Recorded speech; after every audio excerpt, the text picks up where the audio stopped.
Je vais vous raconter une petite anecdote qui est réelle, qui s'est vraiment passée, une histoire vraie qu'on m'a déjà racontée, et où la personne m'a dit, c'était une femme, hein, cette personne-là, elle m'a dit oui, moi j'ai grossi, donc parce que j'ai grossi, au lieu, faute de ne pouvoir m'acheter des vêtements pour moi-même, je vais en acheter à mon mari. En écoutant cette histoire, je me suis rendu compte de quelque chose de très fort. Et ça m'a fait penser à la Barbie. Voilà comment de nos jours, la Barbie va se présenter. Généralement, on aime bien jouer à la Barbie quand on est petite. On aime bien la coiffer, la maquiller. On aime bien aussi lui faire les ongles. Et le dernier et le plus important, celui qui nous donnait le plus de difficultés, c'était de l'habiller, notre Barbie. Lui trouver des vêtements qui pouvaient lui aller et qu'on créait justement à cette époque.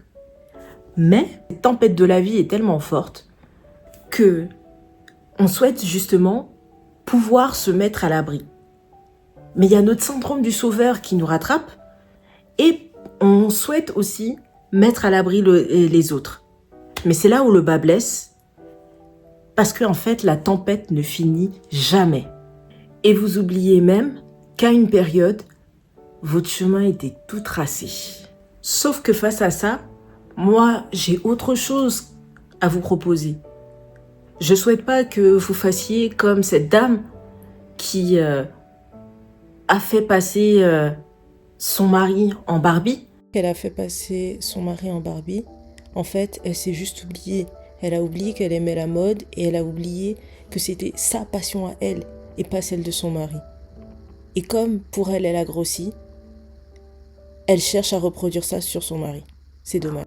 On lui reproche rien du tout, mais ce que je veux dire par là, c'est que au lieu de justement oublier et mettre de côté ses envies, ses rêves, ses passions, ce qu'on aimait faire, habiller notre Barbie, s'habiller du coup soi-même par le même intermédiaire, c'est de tout simplement petit à petit, puisque Rome ne s'est pas faite en un jour, c'est de réapprendre à se vêtir, tout simplement, à se faire plaisir, s'acheter des vêtements pour soi, petit à petit. Parce que si on perd le goût, par exemple, on va réapprendre petit à petit à retrouver chaque saveur que l'on connaissait. Il faut chercher à tester avec des nouveaux aliments, ou en tout cas avec des aliments que vous connaissez déjà, si vous arrivez à retrouver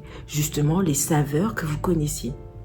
Ben pour vous, pour votre style, votre mode, votre confiance en soi, c'est la même chose. On peut retrouver justement cette envie de se vêtir. Recréer petit à petit ce circuit qui va vous permettre de retrouver confiance en vous, de vous rhabiller ou de vous habiller tout simplement à nouveau, vous faire plaisir de temps en temps grâce aux vêtements. Vous n'êtes pas seul. Abonnez-vous, on se retrouve très vite sur Vision Mood. Et si tu souhaites une approche plus personnalisée, tu peux me retrouver et prendre un rendez-vous individuel sur visionmood.com et ou sinon me retrouver en live assez régulièrement où on aborde toutes ces thématiques qui sont liées à la confiance en soi et aux vêtements. J'allais oublier, mais vous, n'oubliez pas, la première des Barbies, c'est vous. La première des Barbies, c'est vous. Donc on se retrouve très très vite sur Vision Mood.